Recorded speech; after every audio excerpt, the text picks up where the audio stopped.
So Hrothgar's men lived happy in his hall till the monster stirred, that demon, that fiend, Grendel. He slipped through the door, and there in the silence snatched up 30 men. So Hroth stood empty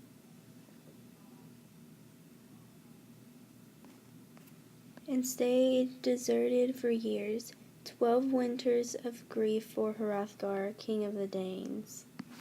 In his far-off home Beowulf, Hygelac's follower and the strongest of the Geats, heard how Grendel filled nights with horror and quickly commanded a boat fitted out. Hrothgar's lieutenant shook his heavy spear in their faces and spoke, "Whose soldiers are you?" "We are Geats, men who follow Hygelac, and we have come seeking your prince." "Go forward, weapons and armor and all, on into Denmark." Grendel came, hoping to kill anyone. Grendel snatched at the first Geat he came to and ripped him apart. Then he stepped to another still body, clutched at Beowulf with his claws, grasped at a strong-hearted wakeful sleeper, and was instantly seized himself, claws bent back as Beowulf leaned up on one arm. Grendel twisted in pain, and the bleeding sinews deep in his shoulder snapped, muscle and bone split and broke. The battle was over. Beowulf had been granted a new glory. The Danes celebrate Beowulf's victory. That night, though, Grendel's mother kills Hrothgar's closest friend. Beowulf resolves to kill Grendel's monstrous mother. He travels to the lake in which she lives. Beowulf leaped into the lake, and for hours he sank through the waves.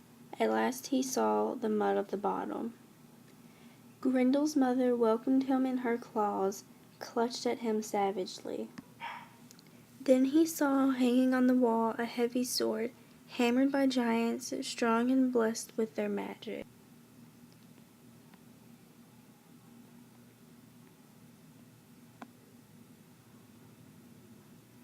He struck with all the strength he had left, caught her in the neck and cut it through, broken bones and all. Her body fell to the floor, lifeless. After being honored by Hrothgar, Beowulf and his fellow Geats return home, where he eventually becomes king. When a dragon menaces his kingdom, Beowulf, now old, determines to slay the beast.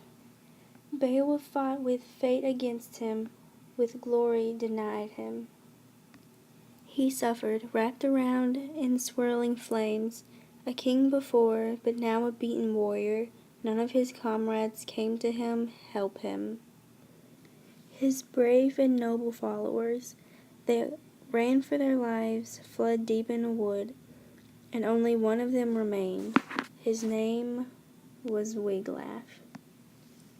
Wiglaf and Beowulf kill the dragon, but the old king is mortally wounded and he dies.